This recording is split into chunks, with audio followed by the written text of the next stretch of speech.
Hello everyone, welcome to Wind Down Wednesdays. I'm your host Paula Taylor and this is episode 165. So I'm starting just a little bit late because there is a dog that, has been barking nonstop all morning right outside my window in my neighbor's yard. And I was thinking I was going to have to just postpone this and do this at another time, and you can't make this stuff up. I asked one of my spiritual support team members to go over and sit with this dog. I feel like it's scared or lonely, and it has been completely quiet for like the last 3 minutes. So we'll see if that holds up. I'm just going to apologize in advance if we get that background noise. You know, we've been talking a lot about surrender. We're going to talk a little bit more about that today. So I surrender to my external circumstances and just hold space the best I can that we won't have background noise. So I have a really quick, exciting announcement that I wanted to share with you. Yesterday, I was working on the first of a series of activations I'm going to be offering through my website. The first one I'm recording is a Mintaka activation, so for Mintaka star seeds. If you don't know what that is, there will be an explanation about that on the website. There will be a short video introduction, and then I'm recording an audio activation that includes sound healing, light language, and then it will be a guided meditation to help you connect with Mintaka energy, which is so emotionally healing, just really powerful energy. So I'm just excited. It's something that I've wanted to do for a while, to start offering some self-study options on my website for people who want to work at things through their own pace. I may actually start offering the introduction to dimensional frequency expansion in that way as well, so you can receive that, work through it on your own time, and then come back for more classes if you'd like. I may even offer more of them, I'm not sure. So that will be coming. I will update you. If you're not subscribed to my email list, that's a great way to find out what's going on. To see my events, you can always go to paulataylorenergy.com. So today we are going to be talking about what lives beyond the horizon of fear. And there goes my friend barking in the background. So I had this crazy experience the other day, and I wanted to share it. It's been a while since we had a Paula Tells a story of her crazy vision and what happened afterwards story. So, of course, with the aim of kind of presenting a lesson here, the energy has been extremely intense for this entire year. It is not going to let up for the rest of the year. I mean, we have periods of always periods of contraction and expansion. So there's little opportunities to find rest and integration. But the energy this last week especially has felt like just pressure, like something being smushed together, or like something kind of pushing on the top of your head. And it's bringing up the analogy I use for this on a TikTok, which is kind of gross but works fairly well, is this idea of popping a pimple. Like you squeeze and it's really uncomfortable and painful, and then the pus comes out. Right now we are being squeezed emotionally and energetically so that we can release fear, vibrations of fear that are no longer serving us. So what I want to talk about is, how do we deal with that fear and what lives beyond that? Because sometimes the fear of the fear is so intense that we don't actually confront the fear. We have many, many coping mechanisms for numbing and running away from uncomfortable emotions. And underneath most of our uncomfortable emotions is fear. Things like shame, things like scarcity fear, fear about our worth, or that we're inherently unlovable, that there's something wrong with us. Existential fears, I'm going to talk a little bit about that, fear of like who we are and what we're here to do and what happens to us when we die, and that kind of fear, which is a really visceral, intense fear. And things like anger and rage and guilt, all of those things have fear underlying them. So let me tell you the story of what happened to me this week. And I wanted to just briefly say, last week I did a mini episode, and I felt a little weird while I was doing the episode. I felt a little I wouldn't say distracted. It felt a little, something was already coming up, because what happened to me happened that night. And I was having some doubts about the quality, let's say, of the meditation I shared last week. Yeah, that's a really powerful meditation because it walked me right into what happened that night. There was also a lot of energy coming in, and I used the concept from that meditation through this experience that I had, and it really helped me see and experience what lives beyond that horizon of fear. So if you didn't listen to last week's mini episode, really powerful meditation in there where we did some work with surrendering and receiving. So that was last Thursday. That night I went to bed. I woke up at 4 a.m., promptly 4 a.m., wide awake, just thought, okay, I'll go to the bathroom, went to the bathroom, came back, and I had the strangest experience. I'm going to try to do my best to put it into words. So it started with this really intense, visceral, physical sensation of fear. And it was kind of that feeling, if you've ever had a really terrible nightmare and you wake up and you are just in like abject terror, you're not quite sure where you are, it felt like it was really real. It was that kind of a feeling. You're like afraid to go back to sleep because you're going to go back into that terrible dream. That's the kind of feeling I had. I had not had a dream like that. I woke up feeling fine, went to the bathroom, came back to bed, was expecting to go back to sleep. And it was like kind of all of a sudden I was gripped with this really, really intense fear. And it started with kind of feeling some doubts about myself, I'd started probably with that meditation, thinking like, oh, I don't think that meditation was very good, and maybe I wasn't focused for that. And then that sort of spiraled, really quickly snowballed into like, what am I doing? And am I really serving people? And nobody cares about what I have to say. And why am I even trying? And it like really very quickly spiraled into this full-on doubt about who I am and what I'm here to do and whether I have anything worthy to give to people.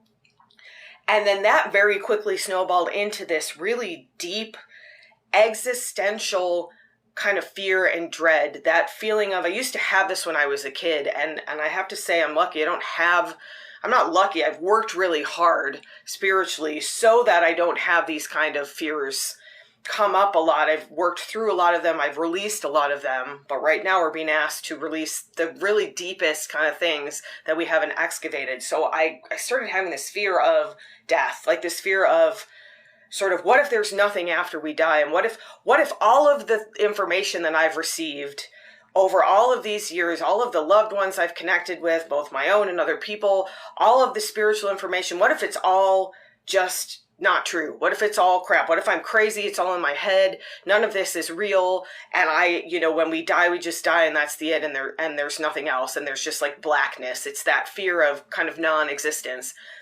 And it was completely visceral. Again, it was a bodily sensation of being in abject terror. Like I cannot remember the last time I was that frightened. Like I was on a flight to Bali and there was this terrible turbulence and the girl next to me and I were holding hands.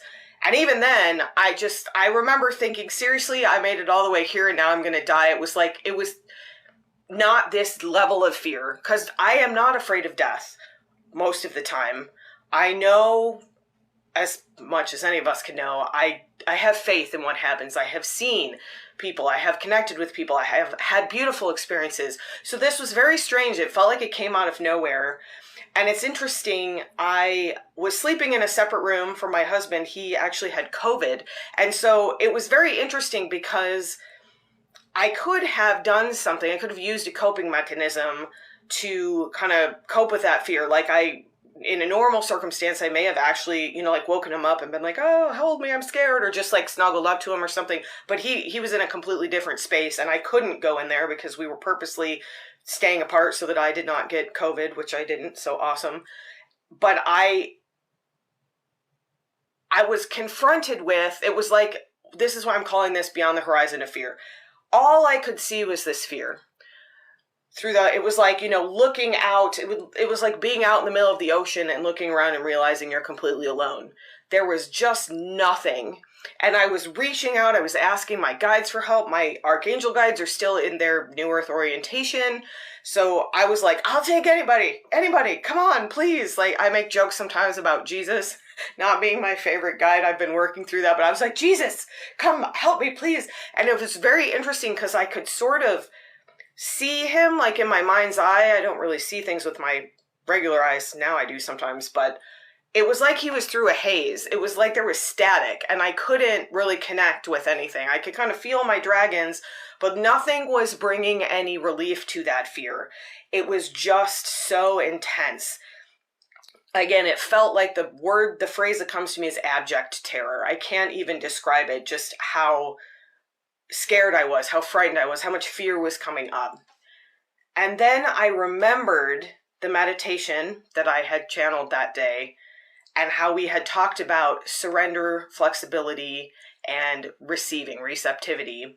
And this song came into my head that I grew up in the Catholic Church, and we would go to my aunt's church, and they used to sing this song. And in the chorus, there was this line that said, "We remember, we celebrate, we believe." And so that turned into a mantra, but what I was hearing was, I surrender, I celebrate. I don't know what I was celebrating, but I was hearing that, I receive. So over and over, what I ended up doing was just surrendering to the fear. I was like, well, I can't clear this. I don't know what it is. No one is here to help me, even spiritually, which that was not helping my dread, because one of the things that has really helped me through the hard times in my life are my spiritual connections, my spiritual support team, the loved ones who have hung out and helped me after they passed, my Aunt Paula, then my dad, the spiritual support team that I've worked with, especially in the last couple of years, Archangel Michael and these other archangels that I've been working with. So it was very strange because I felt completely alone, and I don't feel that way. Even in the physical, a lot of times people they're not picking up what I'm putting down. And so I have spent a lot of physical time alone in the spiritual space, especially. And I've learned that that's okay with me as long as I have that spiritual support, but it seemed like my spiritual support had sort of left me. And I was having a lot of Catholic thoughts, interestingly. That old programming was coming up, and I was thinking about Jesus on the cross and how he said, "My God, why have you forsaken me?" I think no matter how evolved or enlightened or how much of this work we do, there is more to be done. There are opportunities when we feel alone, when we feel deserted, when we feel like all the work we've done has been in vain. And this is what was happening to me. And so I was thinking about that meditation, and I had that mantra now going through my head to the tune of this old Catholic, not hymn, I guess, hymn song that I knew. I surrender, I celebrate, I receive. Looking back on it now, I think the celebration part is just, again, celebrating that you're not running away from your experience. Celebrating the surrender. Celebrating, I'm not going to numb this. I'm not, because I could have gotten up and gone and watched TV or something. Like I was in it, and I was staying in it. That was what the surrender was. So I was like having these crazy, intense, fearful vibrations through my body. And I just kept saying, I surrender, I celebrate, I receive. I surrender, I celebrate, I receive. And gradually over, I think it was about 30 to 40 minutes. It was a long time of this practice of just surrendering over and over and over again. I surrender, I surrender, I surrender, I celebrate, I receive, over and over again. I started to feel this fear lift out of my system, and it turned into this super intense but really beautiful and so loving elevation, or what some people might call a Kundalini awakening, a Kundalini activation. So in the Kundalini tradition, there's this idea of this serpent that's coiled at the base of your spine, and through these spiritual practices, you raise that serpent. The serpent kind of comes up through your body, up through the chakras, out through your crown. It's this sort of elevation of energy that's been going on with this 3D, 5D timeline shift. So gradually I was just surrender, I celebrate, I receive, just over and over again, just staying with, not running from the emotion, not running from the physical sensations. And gradually I started to feel this energy lift. And it was I always say it was the most amazing experience until the next most amazing experience. But of late, and I have a lot of expansive experiences now, and that's one of the things, this word elevation is coming to me. As we elevate, as we elongate our frequency, as we expand, the expansion becomes even larger. So something that felt expansive to me a few years ago now feels kind of like the norms. Like when I was stepping into starting to speak light language, that felt like a huge leap of faith, and there was a lot of discomfort and fear that came up with that. And now I'm like, oh, what kind of light language would you like me to use? Like, it's just part of my normal everyday thing now. So every time we reach kind of the edge of our own expansion, that's the horizon. It's the edge of our own expansion, what lives beyond that. And it's almost always fear. But because of the energy of the moment and because of all the work that I've done excavating, the horizon gets further and further out. So it's kind of the difference between like just walking to your mailbox and like taking an expedition to space where no one has ever been before. The more expanded you get, the scarier that horizon can be. And at that horizon always lives fear. And most of the time, me included, absolutely, that fear is enough to keep us from pushing, from seeing what's beyond the horizon. We practice those kind of old coping mechanisms of like numbing or distraction or, using substances. Like all of those things are things we do, usually unconsciously, to avoid looking at that horizon because the fear is so large, it kind of keeps us boxed in. So I started having this amazing elevation. I have no words for this. It just felt like everything was being lifted. The fear was being lifted. It was very slow, and it was very interesting because it was coming up from my body. And so in Chinese medicine, I may get this wrong because it's been a while since I've studied this, but I believe the kidneys are affiliated with fear, which I thought was interesting.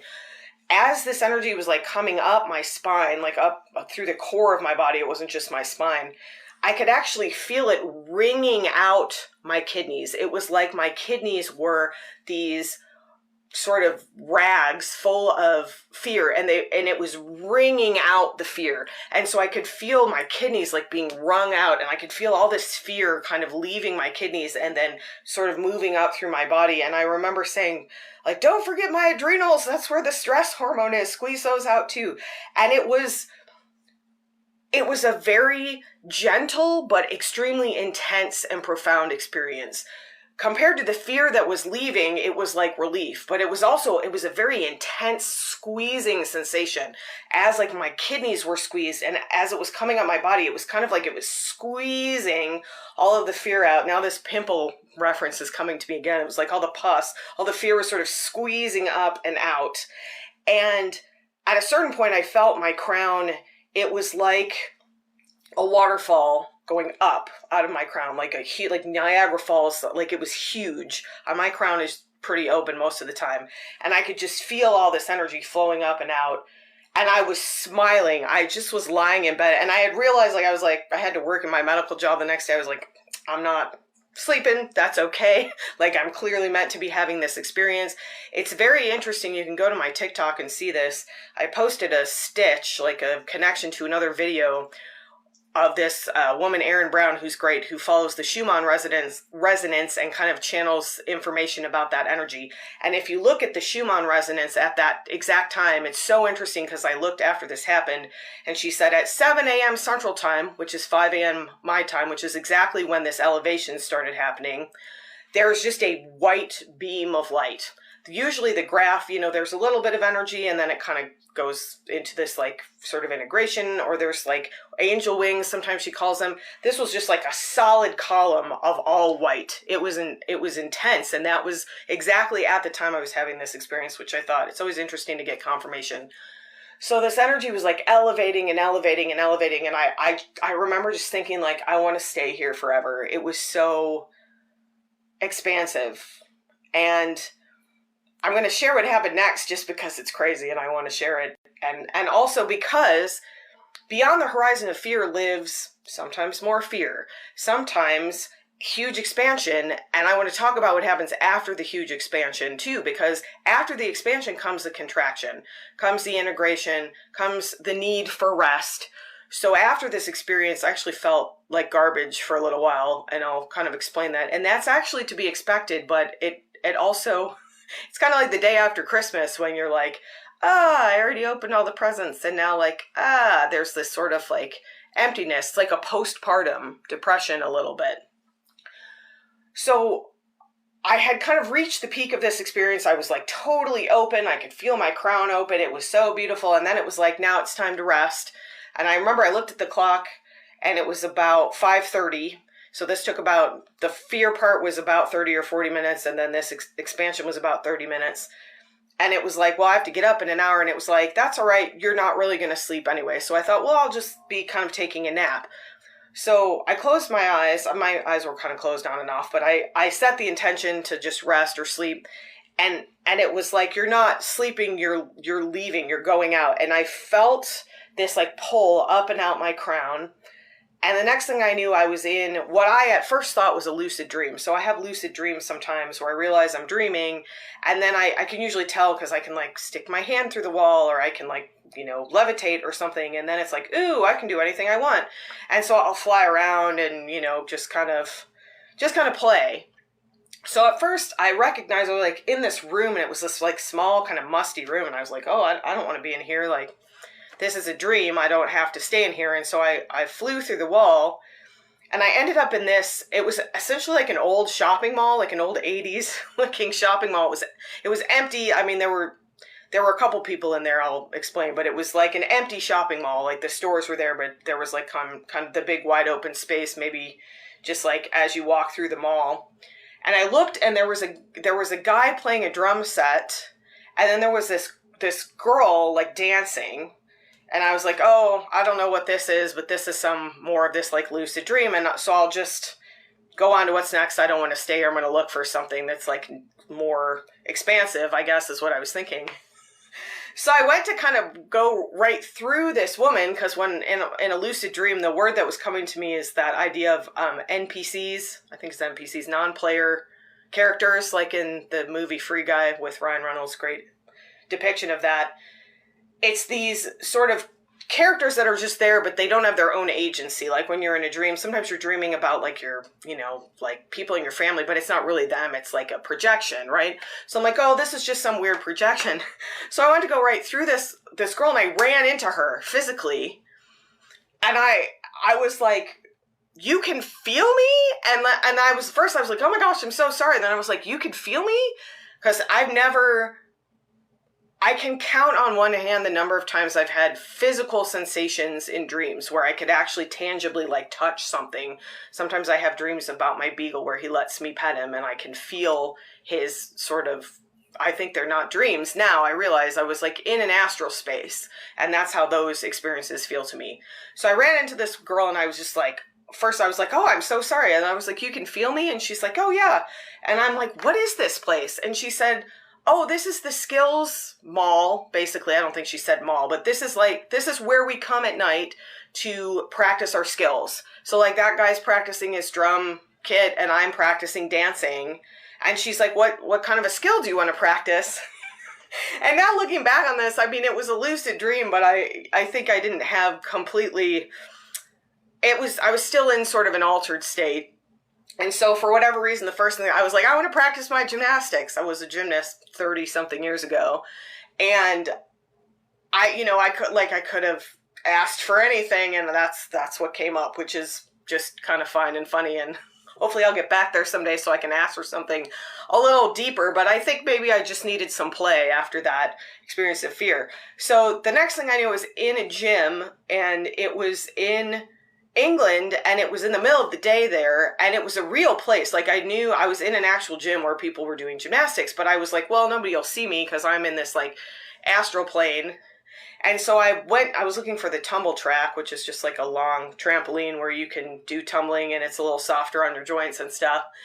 And I got into line because there was like a line of people kind of waiting to do the tumble track, and the guy next to me looked at me and he said, oh, hey. And I was like, you can see me?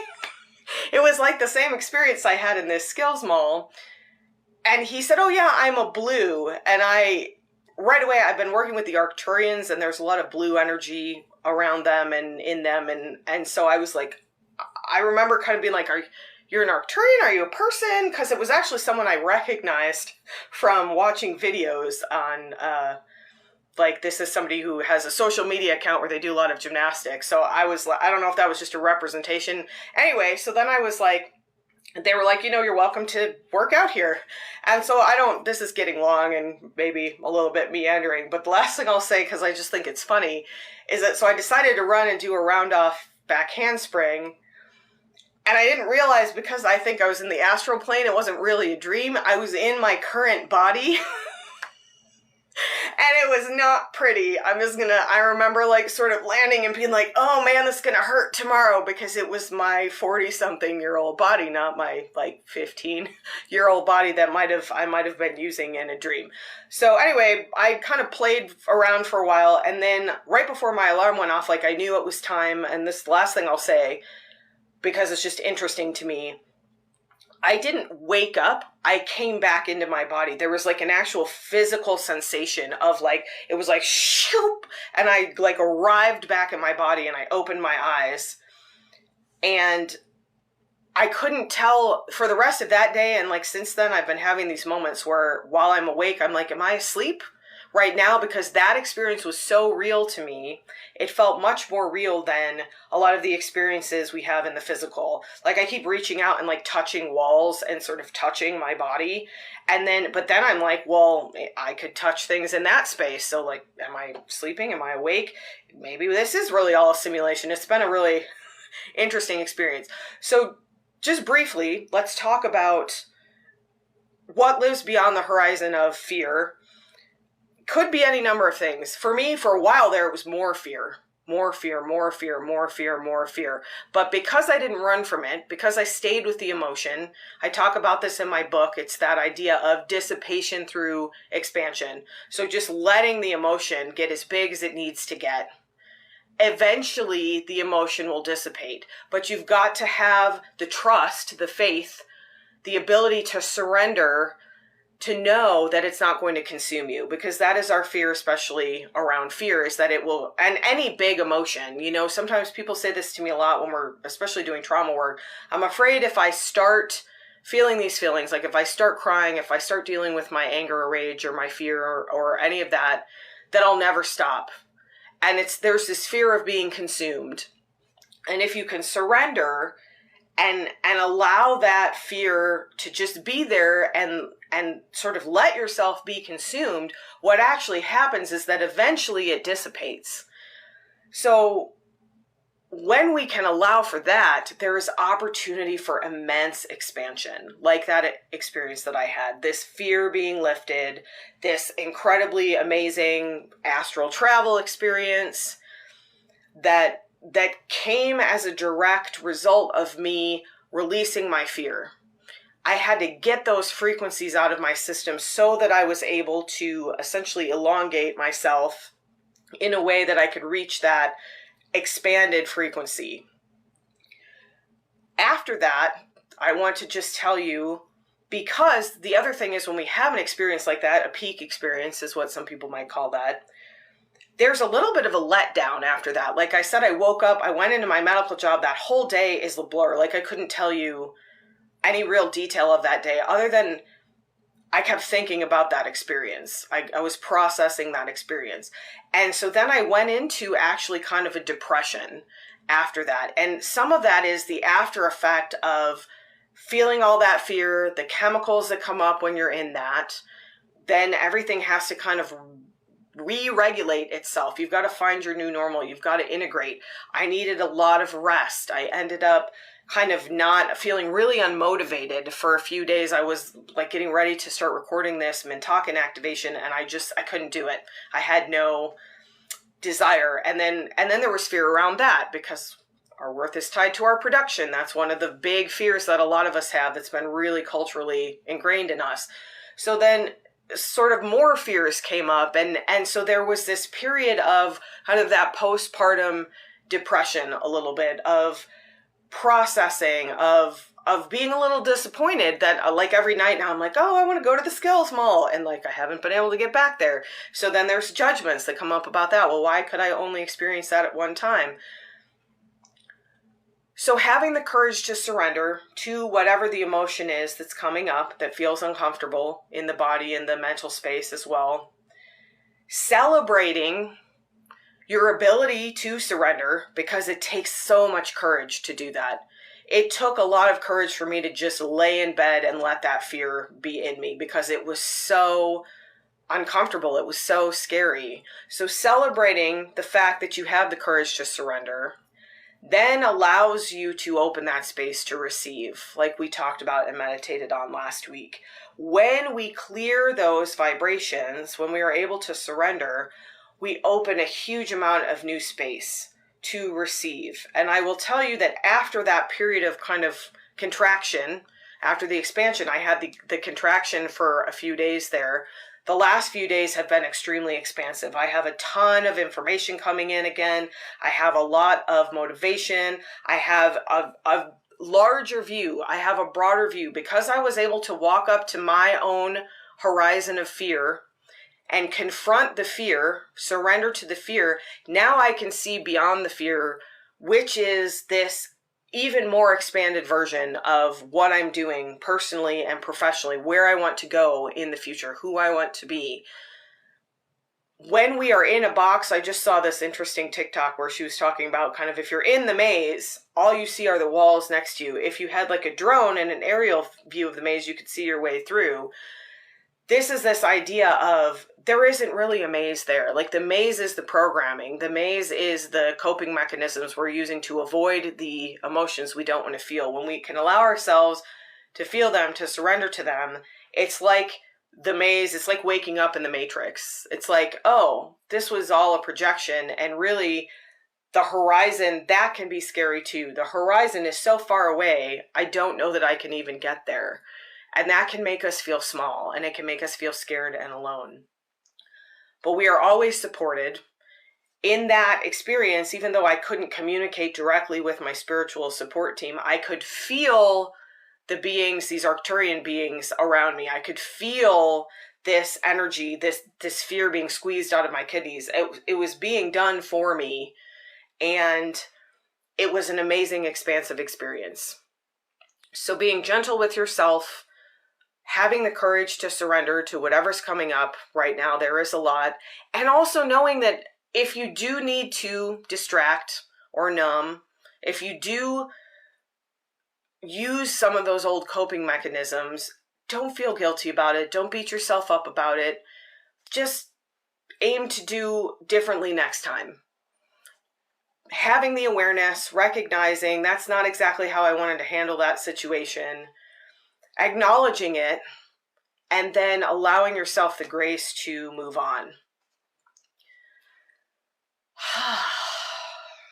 So what we're going to do in today's meditation is a little bit of an extension of what we did last week. That was a really short meditation. We're going to get a little bit further into this idea of surrender, of calling up the uncomfortable emotions, whatever they are that are coming up for you right now, being with those emotions in a space where you're supported by this collective practice, by the energy that comes through this transmission, and then creating some space to receive.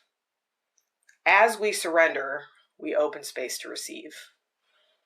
So let's meditate together. So for this meditation, find a comfortable position, whatever feels good to you, intuitively is going to serve you the most. Just get nice and comfortable. Allow yourself to be supported in some way, with cushions, with pillows, with blankets, by leaning back up against something if you're sitting up. Just let yourself really be comfortable. We are going to invite in some uncomfortable emotions today. Recognize that you are in full control of this meditation. When we are working with the frequency of fear, we oftentimes need help. We need support from someone else. So in this meditation, know that you are supported by the collective practice, but also recognize that you get to set your own horizon. You want to find a space of discomfort, but not a space of triggering to the point that you can't do this alone. That is best done with the support of a mental health professional, a professional energy worker, somatic worker, someone who can help hold space for you. And know that there is support for you if you need it one-on-one. When we step into discomfort today, you are in control. It's like you have a dial. You can turn up the discomfort. If you need to turn it back down, turn it back down. Do that without shame. Do that without guilt. Know that any amount of discomfort you can surrender to today will absolutely serve you in the future. And you can repeat this as many times as you need and continue to turn up that dial a little bit to access more discomfort as you're ready. There's no race here. There's no prize for being the most uncomfortable. So really respect your own boundaries. This is about your own discernment. So I'm setting the intention here for this practice that all the energy that comes through is for the highest good. I'm sending some beautiful Mintaka love energy. This is just such a healing vibration. So as we do this, even as we access our discomfort, we are floating in this Mintaka water of love, of unconditional love and light. So just imagine for a moment that you are floating in some sort of water. You're completely buoyant. You don't have to do any work around this. And as you are supported in the physical, you are supported in the emotional plane by this beautiful Mintaka unconditional love, this fluid, this water of love and light, supporting you as you do this work of sitting in some discomfort, of accessing some fear and surrendering to it. As you're ready, take 2 or 3 deep oxytocin breaths, breathing in through the nose, letting your belly float out strongly, sighing that breath out with an audible ha sound through the open mouth. Using your voice vibrates the nerves that vibrate the vagus nerve. Again, just telling your body that it's safe. It's safe to do this work, that you are supported.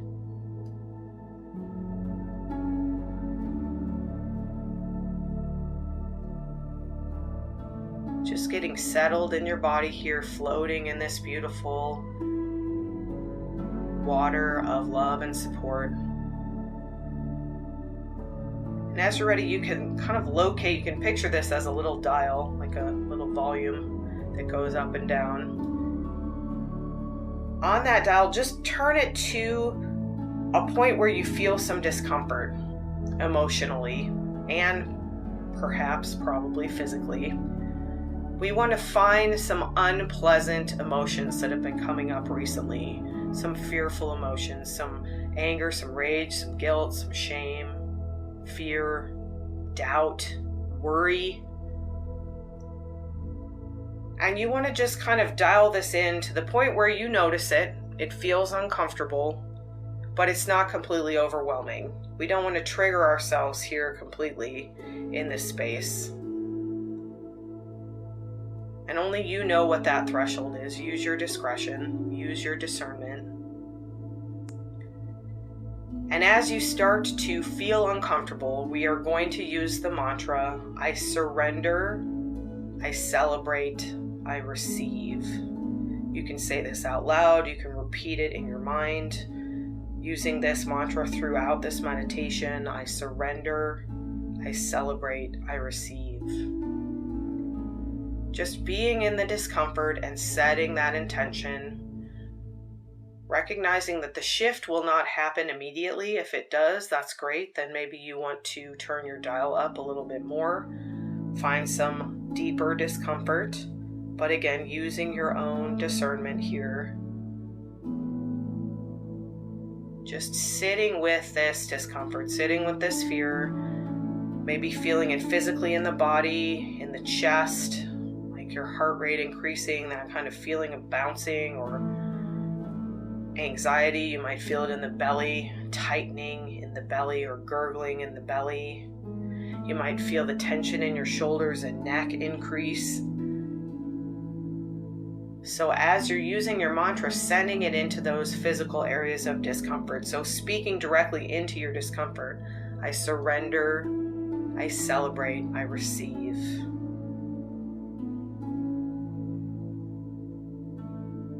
Just being with this. And again, adjusting your dial as needed, turning the discomfort up or down. These emotions will be here. So you don't need to release everything today. You don't need to pressure yourself about how much you are releasing or how much you are surrendering to with the intention of releasing. You may find that you don't get a sense of release today, and that perhaps means that you want to come back to that dial of discomfort and just turn it down a little bit. Using that mantra, continuing to repeat that silently or out loud if it serves you. I surrender, I celebrate, I receive. You may notice pressure in your head here as well, floating in this beautiful Mintakan water of unconditional love. It's not possible to be emotionally hurt in this water. So this water is here to receive any of this discomfort that you are releasing today. As we surrender, we celebrate our courage to do so, and we open space to receive. So as you surrender, as you celebrate, then you receive this beautiful unconditional love, this Mintakan water flowing into your system. Staying with this. You may notice a shift. You may notice some heaviness lifting. So if you get to that space of release at this point, just stay with it. Don't readjust your dial. Let the release happen. If it's not happening, that's completely fine. Continue to use that mantra. I surrender, I celebrate, I receive.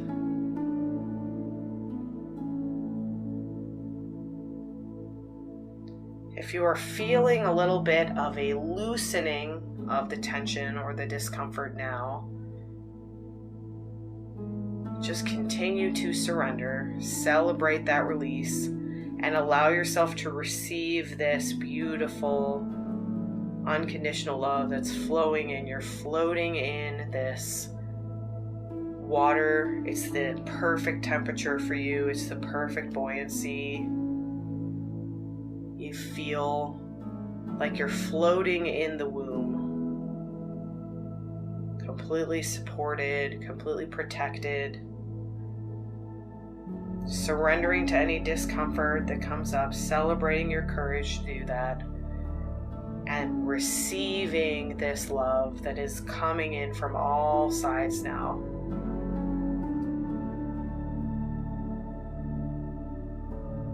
We're going to step into some sound. Just staying where you are with this, continuing to use the mantra, I surrender, I celebrate, I receive. If you're still in that discomfort, just continue to surrender. If you feel like you've released the discomfort, just allow yourself to receive.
revisiting that dial of discomfort now, just turning it back down.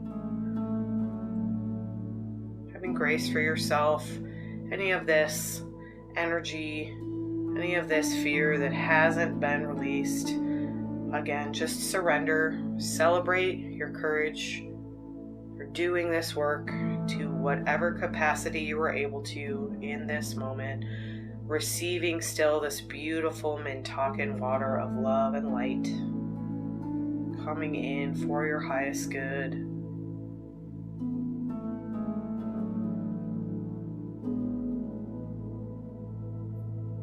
Just being in the stillness here for a moment. Letting go of the mantra. Just noticing how you feel. Taking any nice deep breaths you need, sighing them out through the open mouth to release the last bits of that discomfort. Coming out of that pool of water you've been floating in, knowing you can come back to that. Just coming back, fully present into the body, wiggling the toes a little bit, just remembering yourself here, giving yourself gratitude for the work that you've done, knowing you can come back to this. If you need to revisit that dial of discomfort, just turn it all the way down.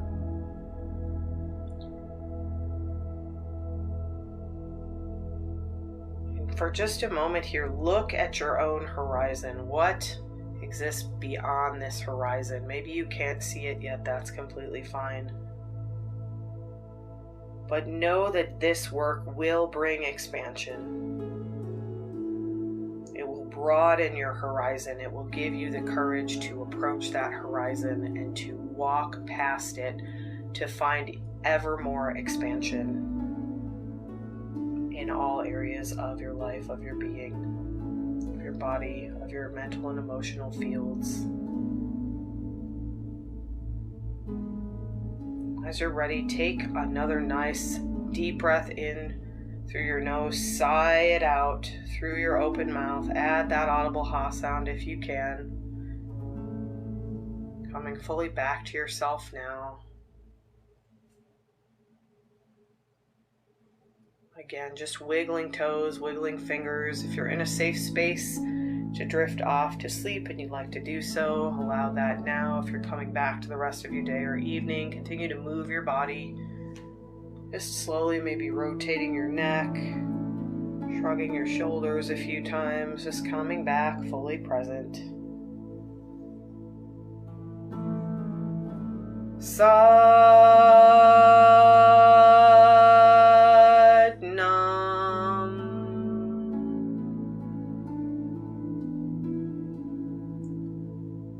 The truth of your identity is that you are limitless.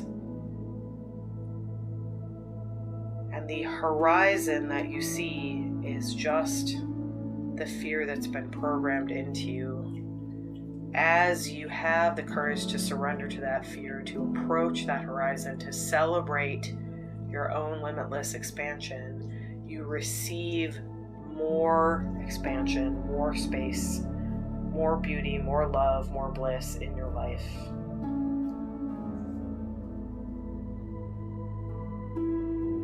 Take one more nice deep breath if it calls to you, and as you're ready, you can open your eyes.